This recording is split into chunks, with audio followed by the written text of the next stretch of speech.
Hello and welcome to the Under Center podcast, and this is the first episode of your Seattle Seahawks specific show. I am your host, Daragh. I'm joined by my girlfriend, Al McGrath. Al, how are you? I'm good. It's been a while since I've talked Seahawks with anyone, so looking forward to it. Well, that's it, and that's the idea now. Obviously, with the main show, we talk about everything in the NFL, and now we sort of get to talk a little bit more about the teams that we love, or teams at times that we love to hate. More importantly, I think at times. Yeah, definitely. It's I love this year, but it's definitely been very much a love-hate relationship in the past. Yeah, like I've always said, they love to make me miserable, and I hate that I keep going back.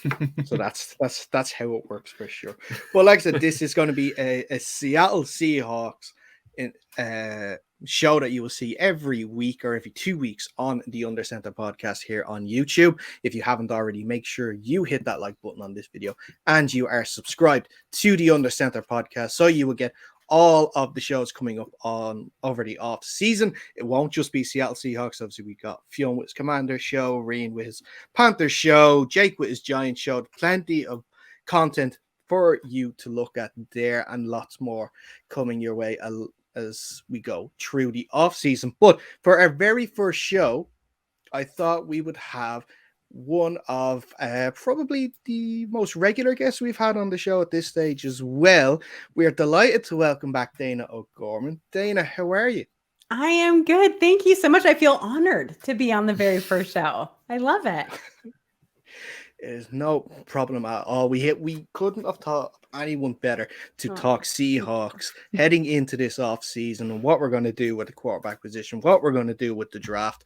And we're just going to kind of touch the sort of edge of the water here at the moment. We're not going to go too deep into it. We have a whole off season to get into the later rounds of the draft and, specific free agents and stuff. And of course, on your own podcast there with the guys on Real Hawk Talk, you get into it there every week as well. And you also have obviously Air Turf Football as well, which you're reporting, but that's not just Seahawks, that's the NFC and AFC West. So you are the work's not definitely going to really stop for you as soon as the Super Bowl ends, is it? No, it won't. It calms down a little bit, but it'll just for a few weeks at a time, because then we have, the beginning of the new league year will come up, and then free agency will happen immediately after that. And then you have draft prep. And yeah, it's, I don't know that the NFL actually stops at all anymore. There's a couple of dead months, maybe like May and June, but that's about it.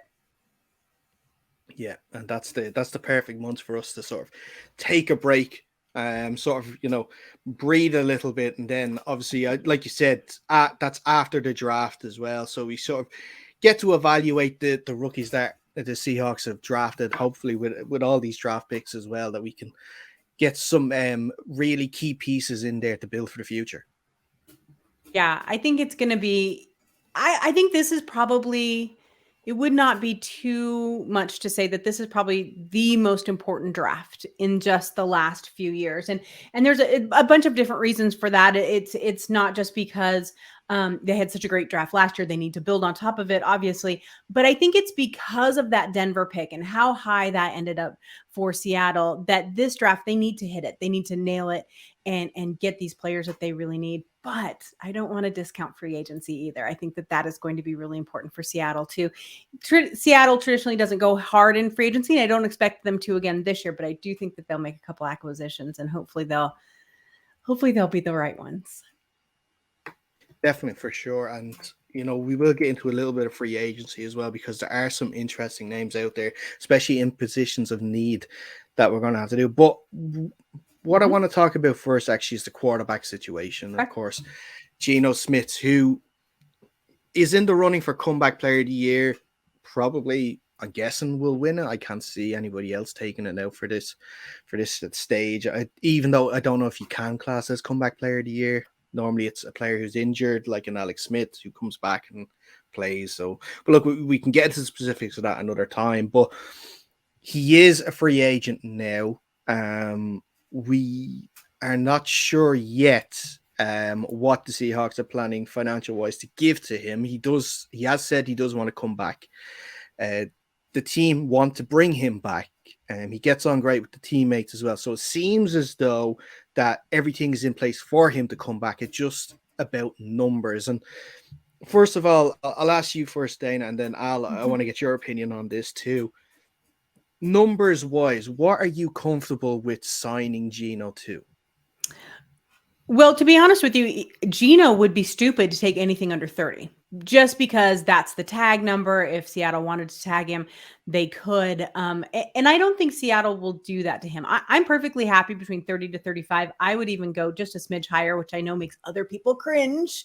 I get it. You know, they're a little afraid of those higher numbers. But what I think is going to be most important, it isn't even necessarily the number per year. It's going to be guaranteed money. We have to remember it's not like Geno Smith is 27 years old. You know, he knows that this is probably going to be his last contract.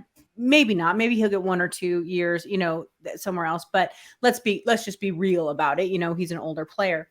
And so I think that he's going to look for guaranteed money. He's going to look for, you know, different incentives. And I think that he's going to look for a little more than long term. I've seen some people on Twitter say, oh, give him a 2-year contract, guarantee him, you know, 32 million a year.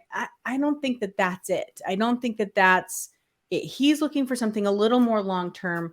And I think that would be smart for Seattle too. We don't know really. I mean, you can speculate, but you don't know really what's coming up quarterback wise in, let's say, 2 years in the draft, right? We have to see how these players develop in college. And so I think that if they could look at Geno and say, all right, we are going to give you, let's split the difference, 33 million a year. We're going to guarantee, you know, for 3 years, guarantee you, you know, 60 of it, whatever it is. And I think that would, and then make it a little hard for them to get out of until maybe that 3rd year. That gives him a little bit of security blanket. I think they could probably get that signed out of him. Now, let's not say that other teams aren't going to try and come in for him. I see, you know, people talk about how, oh, well, no one else is going to want Geno. That's not true. Did you see some of the quarterback play this year? And so if those teams, and we're lucky that, and we can hope that this gets done before the draft, because if some of those quarterback needy teams don't get to jump in the draft and move up to get some of those other quarterbacks, they could be looking for a Geno Smith to give them a couple year coverage and throw so much money at him. I hope that doesn't happen. I don't think it'll happen. It sounds like both parties want to make this work. Geno's very settled in Seattle. He's been here for years now at this point. And to be honest with you, he sounds at least like he's a bit grateful, you know, that Seattle gave him this chance. Now, I am all about players getting their money. You never know. We have seen time and time again the last play of a player on a field from an injury, right? And so I'm all about getting your money. So if Geno ends up going somewhere else for more cash, more power to him, because I think that that's really important at his age. But I don't know that that's going to happen. I think he'll end up in Seattle. Yeah, you actually covered a lot of what I was going to say there. Sorry. No, it's good. I agree. I can see kind of both ways of looking at it. If you want to look at it specifically from a business side, I can see with our cap situation this year, we have 32 or 31 million. I can see why people wouldn't want to pay Geno too much. I don't mind. I mean, look at previous drafts. You know, people want to go and get a quarterback. They look like sure things. I mean, the past 10 years, say it's look. I mean, there's no guarantee you're going to get anyone that would work out in the draft. I would be more inclined to trust Pete and John if rumors are true. They were looking at Patrick Mahomes, Josh Allen, and they drafted Russ, and they trusted Geno. I think just sign Geno, sign him anything 30, 35, even if it's a bit more. That's fine. Given the quarterbacks, I mean, about 50, 55 million is what quarterbacks are making now. So 30 or 35 is nothing. For a good quarterback, I mean, Geno broke the franchise record for completion percentage. The passing yards as well, even though that has an asterisk next to it with the 17th game. But yeah, I mean, I have no problem. I pay Geno, and if he gets 40 million, then more power to him.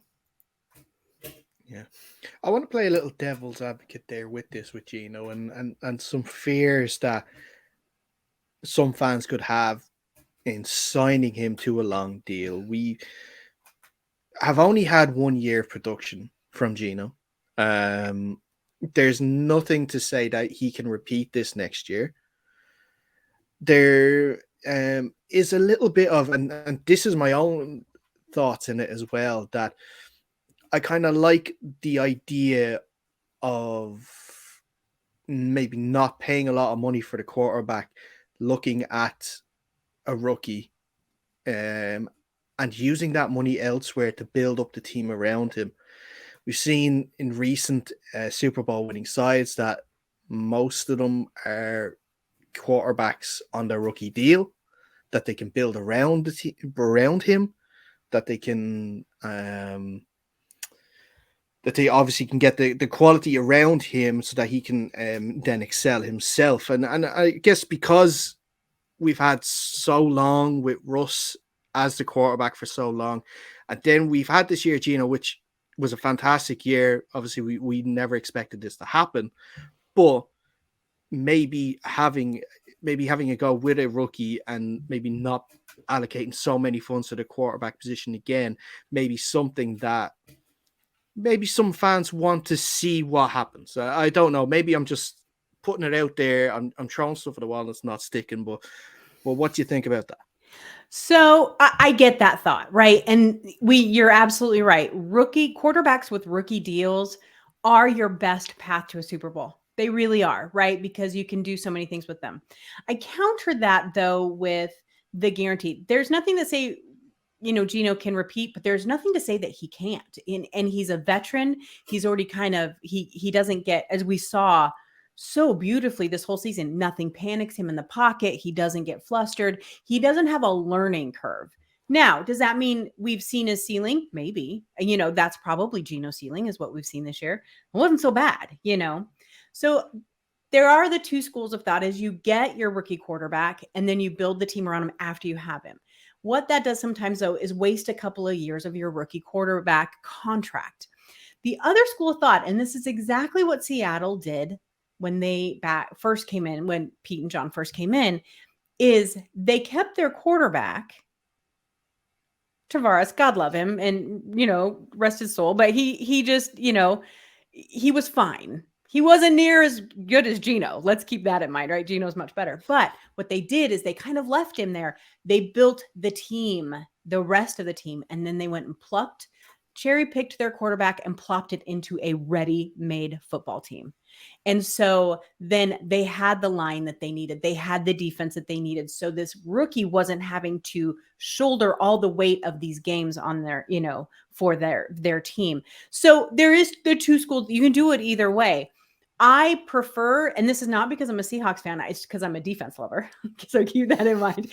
But I prefer the Pete and John way. And the reason is that then you get the 4 or 5 full years of the rookie quarterback contract when you already have this ready-made team ready for them to come. So I get that, where people want new. Those are usually the same people who want to fire Pete Carroll. All right. And that's totally okay. That is going to come soon enough and probably be very disconcerting when it happens, not when he gets fired, when he retires.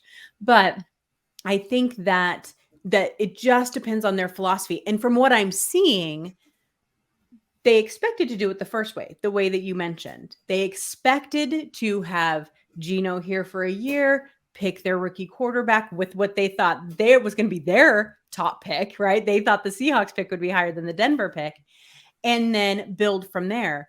But what happened this season threw them. And so now you can almost feel them looking more toward that defense and looking more toward the line. God, let's hope they're looking at center, right? Like we can hope and pray they're looking at center. And so a few of these other issues, because now they have a little bit of a security blanket with Geno for a couple of years. And then they can take that draft capital. They can take whatever they need, move up, get the guy that they want maybe in a couple of years. I'm not saying either is right or wrong. I just get the feeling that's the way Seattle's leaning. Do you give it a deadline?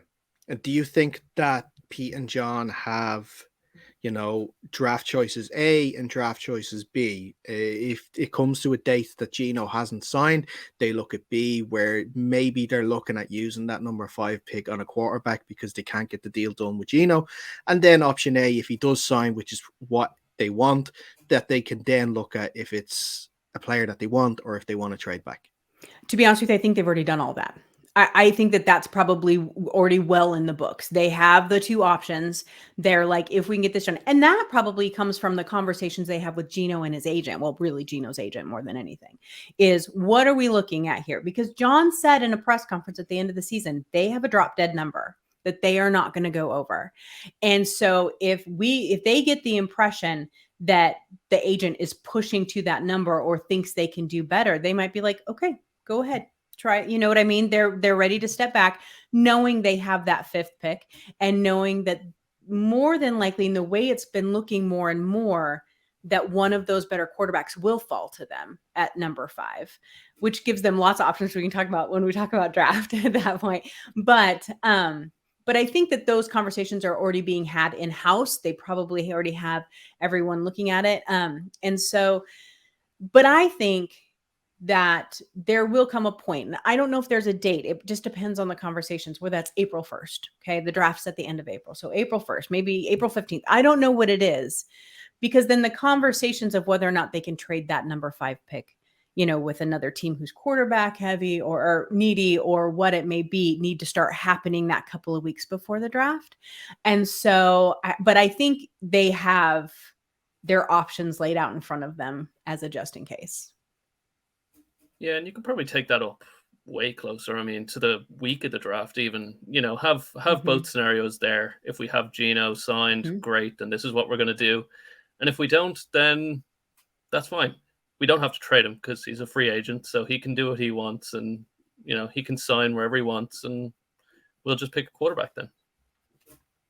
Yeah, I think it'll be interesting to see what the reporting is like before or leading up to the draft. If we see a lot of Seattle are looking to trade out a pick, then you could probably reasonably assume that the deal with Geno is close. But if Seattle are saying, right, they're comfortable and they found someone that they're going to pick, and maybe if a few reports say it's going to be a quarterback, then maybe they're letting some reports out to say that, okay, this deal with Geno isn't done yet, and maybe it might not get done.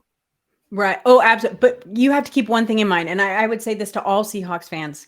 They lie, you guys. They lie through their teeth. If you don't know that you can't trust the thing that comes out of Pete Carroll and John Snyder's mouth at this point, then you haven't been paying attention, because they will fib till they are blue in the face. And that's okay. You know what I mean? That's their job. They don't want to tip their hand. They don't want people to know. But I think that there is enough leaking that goes on in reporting, that people will probably start to have a good feel. But at the same time, don't believe all those reports, because we heard with the Russell trade, I'm not going anywhere. 2 days later, he's gone. So just take it all with a grain of salt until it actually happens, especially with this team. Yeah. I think they have addressed. Oh, sorry. No, go ahead. I think they have addressed, what we've been saying for a few years anyway. They've been a little more honest since last year even. They've talked differently, and you can see they're approaching the team in the draft differently. And the way they've talked about the defense since the season ended has been promising. I think it's been blunt, very blunt. Yeah. And I think that that's a good thing, a really good thing. Yeah. Yeah. I'm not going to hold my breath. We'll see. But if they understand where their needs are and understand that it's not, you can't just keep trying to get cute. We need defensive ends and defensive line, but we'll take that in the late rounds. Like you need those blue chip players. Mm-hmm. You need them. You have to have those. And I think they're starting to realize that, but we'll see. Mm-hmm. Yeah. Well, is that a thing now that we've seen a change in sort of the room in terms of, like we mentioned, Russ is gone, and maybe there's a freshness in there that they are now, like you're saying, with they're approaching at the best player available rather than positional need at this stage, which it could work. it might not work. And look, we might as well go over and speak about the draft. And I just want to primarily on this show today speak about the first round, because they have two picks in the first round, the 5th pick and the 20th pick. For me, off the bat, as long as this is under the assumption of Geno signs, that for me it's Jalen Carter, Will Anderson, or trade. They're the only 3 options I think that Seattle should look at doing. You know, we get into this, and I don't know. I know, Al, you've done a few. Dayna, I don't know if you do the mock draft simulators coming up to it at all, but you know, one team that keeps popping up anytime I do this is the Panthers at 9, and that seems to be a viable option, possibly to even, like you mentioned, get some picks for next year, as well as maybe not dropping down too far, so that you can still get a decent player in the first round, and maybe, like Al said, possibly a blue chip player. I am okay with trade. Well, I agree with you. They're the 2 gold stars of this draft, right? That are not quarterbacks, and that is, you know, Carter and Will. But here's the thing. I really have a problem with them trading out of the 5th pick if it takes them out of the top 10. I do not want, this is the first time in years that they have had a pick this high. And there are some fantastic players outside of those 2 in this top 10. The defensive depth in this draft is amazing, right? And we know that. So I worry about that. I also worry about, this draft is in Kansas City this year. So it's right here where I live. And the reaction of the fans will be ugly if they trade back, right? Because we made fun of John for years. We didn't have first round pick for years because he's always trading out of it. But I like the idea of, if they can get out of that first round or back, stay in the top 10. So the Panthers really are perfect for that, right? So they come back for that. They sit at 9 and get 1 more first round next year. That would be huge, right? That would be really, really big. I don't know that that's going to happen. I wonder what other trades are going to happen. I really wonder about Chicago trading out of that first pick. There seems to be kind of a 50-50 thought that they will go right after Carter, and then others who are like, nope, they have way too many needs. They need as many picks as possible, right? And so that'll be interesting. So those dominoes, those 4 picks before us, will tell us everything we need to know about what Seattle's going to do with that 5th pick. But they have 4 picks in the top, 80 or something, 100. I can't even remember at this point. 4 picks in the top. It better be defense, offense, defense. And I swear to God, I think that's where they're leaning. And I really hope that offensive player is a center, not a wide receiver. But at the same time, it would be interesting to see what picks would be offered, especially if those quarterbacks slide down a little bit. Yeah, I'm not so inclined for a trade. I would rather they stick at 5 and get that player. Like, you have Tyree Wilson, Brian Brzee, that is a good one, Miles Wilson. Murphy. I mean, you have plenty of players that will go later that I think can be really, really good. But again, it just goes back to that point I was making. I mean, how many teams do we see that their defensive line is transformed with, you know, that first round talent, your Myles Garrett's, your Nick Bosa's, Adrian Hutchinson just last year. Yeah, if you can get one of those, that's the difference on that defense. You know, that frees up everything, because then that's that player getting, you know, double, triple teamed and still making the plays, and then freeing everyone else up. So if we move away from that opportunity, like I as I said, I've said before, I don't think we'll realistically have a chance at Will Anderson or Jalen Carter. But if one of them is there at 5 and you've traded out of that position. Well, remember, they won't trade it until it comes to them, right? They're going to wait and see how that falls. Of course. And so here's the interesting thing about that. It like I said, it all depends on Chicago's first pick. If they pick one of them, then they're done. We're done with them at that point. The Lions will get the other one. It'll be fine, right? But if they don't, and they trade that out to a quarterback near your team, and 1, 2, and 3 go quarterback, my God. First of all, Dayna will be yelling at the top of her lungs at the draft. But at the same time, that changes everything.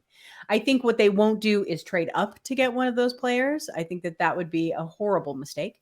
But I have a question for you guys. What happens if those defensive players are gone in the first couple and you have one of those quarterbacks sitting there waiting for you to take them? Would it be a huge mistake for Seattle to skip one of them outside of Bryce Young? And I only say that because I really want an over 6 foot quarterback. But what do you skip that? My answer is yes, but I'm a defensive person. So I would love to get other people's opinion. I'll let you go first on this one. Yeah, I said when I posted one of my mock drafts, I was like, I don't want to take a quarterback. You have Geno. If you don't have Geno in that scenario, then of course, fine. Yeah. But Geno's going to sign, and if we take a quarterback there and then ignore our massive hole on the defense, that's just. I'm with you. That just erases everything that they did last year. They did all this good work last year. They understand where they need to build a team, and if they do that, then they're ignoring. They've just stopped caring, and they're ignoring, the defense. Pete's going to retire. It's somebody else's problem. Yeah, it's such an obvious issue. If you ignore it, then that's. I can't think of a word for how bad that is. Yeah, I think it all goes down to how we discussed Geno earlier. If Geno is signed or they are reasonably confident that he will sign, trade. Absolutely trade. And like that, if the Panthers, especially with Frank Reich as the head coach, I doubt they're going to stick with Sam Darnold as their quarterback going into next year. So they'll be looking for someone. I'm just looking at the draft board there now. So if we're saying what Bears take Jalen Carter, say, then you're saying the Texans will probably take someone. They'll take a quarterback. That'll be quarterback. CJ Stroud, Bryce Young, whoever. Not Carolina. Sorry, it's the Cardinals next.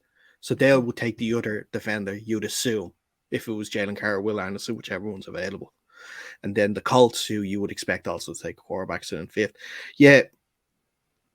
You would have a bidding war a little bit because you have the Raiders there as well at 7, and if the Raiders think that the Panthers are going to try and overtake them, that they will try and get involved in the trade as well. You also, in between them, you have the Falcons. Are they fully convinced on Desmond Ridder? We don't know. So there is potential for a lot of decent trades there, and I'd fully back a trade to drop back that little bit, and then, like you said, probably the names you gave out, Al, are still going to be available. One of like Miles Murphy and Brian Breezy, or who's the other one that you said? Tyree Wilson, was that the other one? Yeah, the Lions will probably take one of those. But then the other two will still be available. So, and then you have another pick for 24. I would be on the side of trading back. Yeah. Here's the interesting thing, though, is that you brought up a great point, and this is why the draft is so fun, right? Because it's a complete crapshoot, right? Like you don't know who's going to do what. But so you look at those teams who are just below Seattle. So you look at the Falcons, you look at the Raiders, who are getting rid of Derek Carr. They need a quarterback. You look at the Panthers. Which one of them are going to make the Chicago Bears an offer they cannot refuse for that first pick, right? If any of the three of them do that, and Chicago is desperate at every single position but quarterback, how do they not take it? And if that happens, 3 quarterbacks gone in the first 4. I'm in. Like, it makes me giddy. Like, I get so excited about it. At the same time, if they don't do that and slide back, you're right. The options are going to be handed to Seattle on a silver platter. Like, what could they want? And that could include trading of players. So keep that in mind. Some of those teams have some decent players on them. Maybe that's how Seattle gets some extra veteran depth there too. So it'll be interesting. I love it. It's so fun. Yeah. Well, it is, and if we are talking about Chicago trading out, but we can't rule out then the Colts trying to overtake maybe the Texans to get the quarterback that they want ahead of the Texans. If you want to look outside the top 10, the Titans are at number 11. They are probably going to be looking for it because I don't think maybe Malik Willis will be the guy, and maybe they'll go with Tannehill for a little longer, but who knows? And look, don't forget the Jets. If they can pull off that trade for Aaron Rodgers, which everyone is expecting to happen because of Nathaniel Hackett's hire, the Jets will be looking, and they're in 13 at the moment. So there's a real opportunity. And then, right underneath them is the Packers at 14. So if they do just trade out Rodgers, there's one. But then we go into this scenario where, like you've mentioned, that you don't want to get out of the top 10. You want to stay in that top 10 for sure. Even if it does involve a boatload of picks, you still want to stay in that top 10. We have to remember too, there could be trade up for the two defensive players. we can't roll that out at all either. So, it's just, but isn't that the fun of the draft? You never really know. Although I did read something, one of the draft guys that I follow who said he thinks there'll be more trades in this draft than we've seen in the last few years. So it could be a lot of fun. Yeah. I think it is. You mentioned the Titans there. I was just looking. They're going to be looking to offload a lot of contracts this year. So if we want to maybe trade with them and get Jeffrey Simmons because they're $23 million over cap, I'd be happy with that. Option. I wouldn't argue with that, but then you got to eat his contract. Yeah. But like you said, Dayna, the cap doesn't matter, so it's fine. Fair. It's not real. It's totally true. Real. It's not real. But let's have a little chat then. Let's go down the draft board and let's have a little chat about 20. What are we thinking with pick number 20 at this stage now? Who do we think realistically could be available now? Before we came on air here, me and Al were speaking, and the name that came up, and which we don't think could be available at 20, but would be great if it would be, and that's Trenton Simpson. Oh, yeah. I see him mocked higher than that, traditionally, a little bit higher than that. It's just going to depend, because remember last year we were looking at the draft and we had what we thought was a pretty set order, and then people were falling and going higher and sliding all over the place. So it's hard to really say one player, but I will say I want it to be a defensive player. I think if they can get two defensive players with their 2 first-round picks, that even if it's lower than 5 or whatever it may be, I think that sets them up really well. And, it needs to be, a lineman, an end, a pass rusher. And this draft is really deep for that. I've seen a couple of mocks where people will put a wide receiver in there for the 20th pick. I think that's too high, and I don't think they'll do it. I think that they realize Eskridge is not the answer. He's going to probably go, right? And so then they have, Lockett, they have DK. They don't have to reach that high for a wide receiver, in my opinion. So I don't think that'll be it. But I wonder too, if they don't trade, and this, I could be wrong, but if they don't trade out of that number 5 pick, I wonder if they'll trade out of 20 and maybe move back just a little bit further if the player that they want is not there. But you made an excellent point, both of you, at the beginning of this. John Snyder said flat out they were no longer drafting for positions of need. They were taking the best player available, and that worked so well for them last year that maybe they just stay pat at the 2 picks they have. Yeah, I don't see a ton of trades this year. I mean, if they're good trades and it works out really well, happy to be wrong. But I see them doing it because they saw what they got out of Charles Cross. They stuck with that pick at 7, and the level of play that they got from him was absolutely worth staying at that pick. As far as the pick at 20 goes, I think you're right about wide receiver. I said that to Daragh before we started. I would sort of like to see them take a wide receiver. I like Jordan Addison or Zay Jones. I don't think they will. I do like, if you want defensive line, I like Siaki Ika. Big 260-pound nose tackle. I think he'd be a big beastie. That's what we call him. Yeah, because then he could take over for Al Woods because he's out of contract next year, I think. Or a guy I really, really like is Kalijah Kancey. If they don't bring back Puna Ford, he could take his position. And he is a really, really good run-stopping, pass-rushing 3-tech. So of those two that you mentioned, I think Al Woods will actually be back. They'll use him rotationally, just kind of like they did this year. But you're right. I don't think Puna will be back with that with the contract that he's going to want. And he doesn't fit the scheme. He'll be so much better somewhere else and have a better career there. So it's a good point. What do we think of and it's another name that we brought up, Al, there before we came on here, is the Georgia edge defender Nolan Smith. He's sort of being projected around the 20 range. And if it is the case that Seattle don't get one of the premier edge rushers they want at 5, and they trade back and use it maybe on someone else, they can use this 20 pick on Smith. Any Georgia defensive, I'm in, right? That defense was just insanity, right? And so you have to realize that they come from the same, coaching school. Yeah, the talent level, Carter, they're insane, right? Like we get that, but I think that any of those Georgia defensive players in that first round makes sense to a certain extent. And so once again, I think you're just going to see if he's highest on the board when it's left. I think that makes complete sense for there. You have to kind of look at scheme and the way they played in college and their talent level, but you also look if they'll fit for you. And those Georgia ends seem to fit this type of scheme for Seattle. So I would be great with that. I don't know.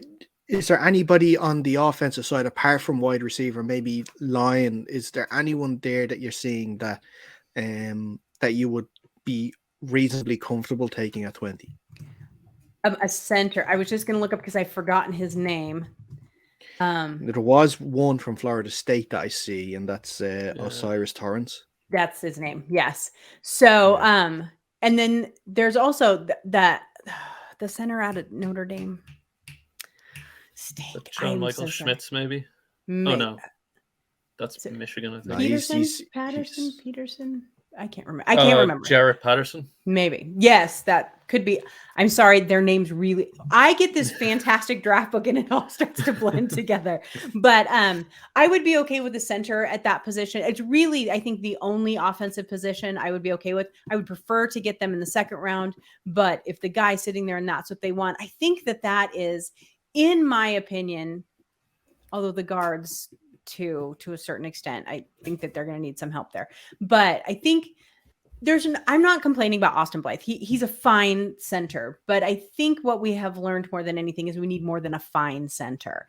And for those of us who've been around for a long time and remember Max Unger as our center for so long, and the trust level that you had in him, and that's no shade to Justin Britt, he was fine, but really it was Max Unger was kind of the key. I think that's a position that Seattle really has just kind of been like, meh, we'll figure it out, sort of a thing. And it just hasn't worked. And I'm hoping, and to be quite blunt with you, Russell Wilson had all the problems with that because he ended up being sacked so often. And I think a lot of that was there, but they've improved the rest of the line so much, especially with the rookie ends, the rookie book, I call them the bookends. I think that is probably the next position of need. I have no interest in a running back. I would much prefer they brought Rashad Penny back for another year. I don't want them to draft a wide receiver that high. They can get a wide receiver, a third stringer wide receiver, even further down.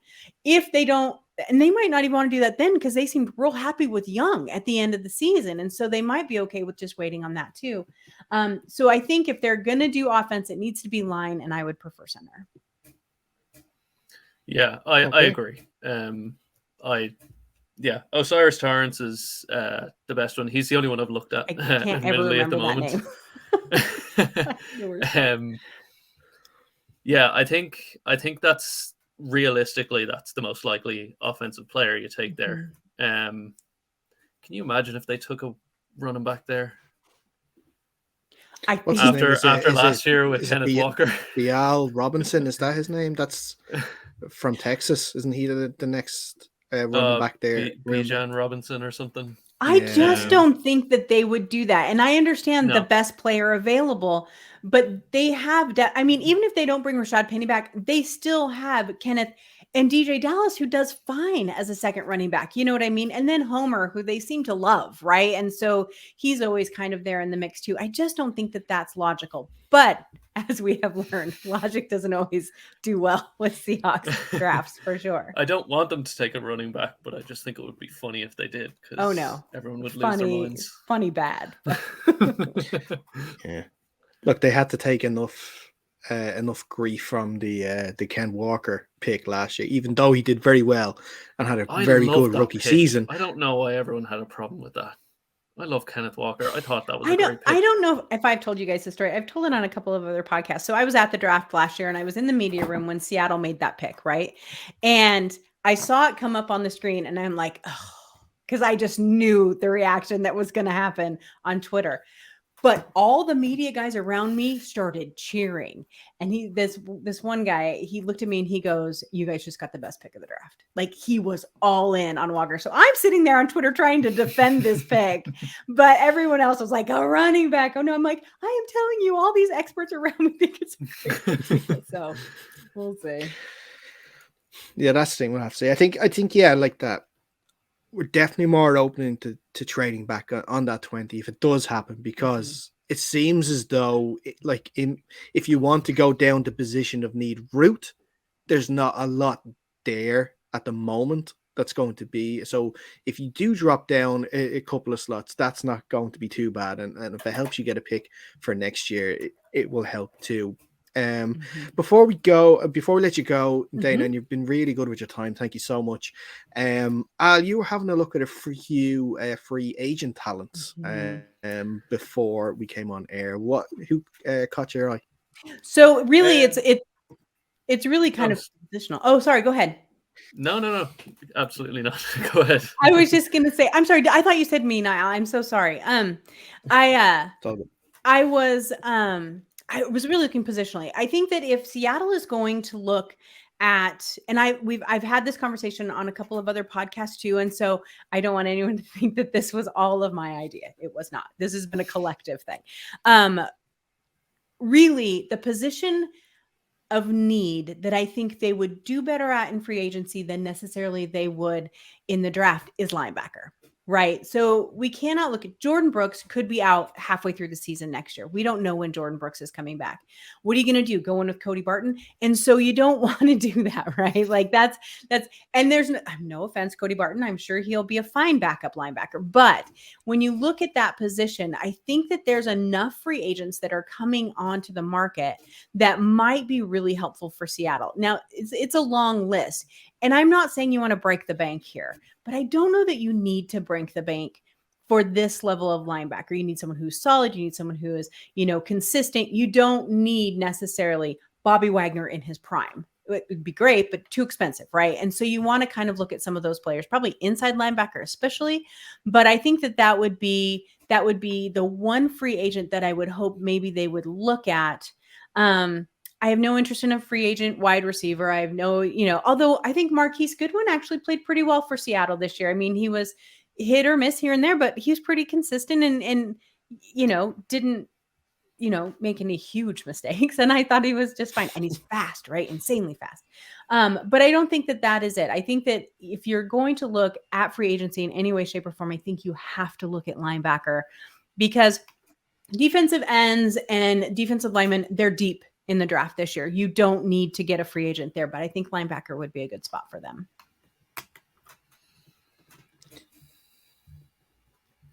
Al? Oh, sorry.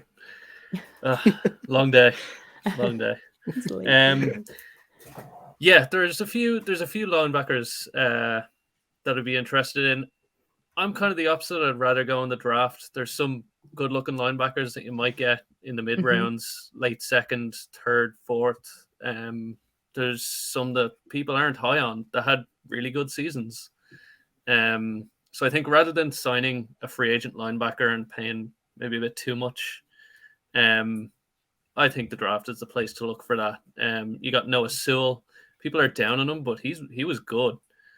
And I can't remember his name now. No one's talking about him, but he looks really good. Diane Henley. I think he played for Wisconsin. He looked really good, and no one is high on him at all. I think you get him in the 3rd or 4th, and he'd kind of fit right into what we need. And From especially Washington State. Washington State. That's the one. Yeah. Yeah, I mean, there's plenty you can get, but I mean, Mhm. I'm not really interested in paying like a bloated contract for an okay linebacker. I just don't think you're going to have to, though. I just don't think, and we have to keep in mind too. I think that I'm not looking to spend a ton of money on this, and I don't know that you would have to. But at the same time, college level linebackers, there is traditionally a bit of a learning curve for them, correct? And so it's important to have someone with a little bit of experience on your team. So you get a free agent on a 2-year, 3-year contract, then still draft one. They have plenty of picks, and then kind of see where they go from there. I just think that is the one smart. You could look at offensive line, but offensive linemen are really hard to get in free agency. So teams usually hold on to them pretty tight. But I just think that would be good. I do think they should still definitely draft some youth there for sure. They need to have as much depth as possible on that defense, I think. Yeah. I always get a little worried when it comes to the linebacking position because, if you ever watch the, behind the scenes or the mic'd up videos that come on the Seahawks YouTube channel after every game, there's always a linebacker huddle, and it always looks like there's only 3 or 4 people there. They look like the loneliest guys there. We need a few more bodies in that linebacking room so it fills out a little bit more. Yeah, They do. It was grand. It was grand when his name is escaping me. The previous defensive coordinator, Ken Norton, when he was there, because he used to be the linebacking coach, so he would spend a bit more time with them as well.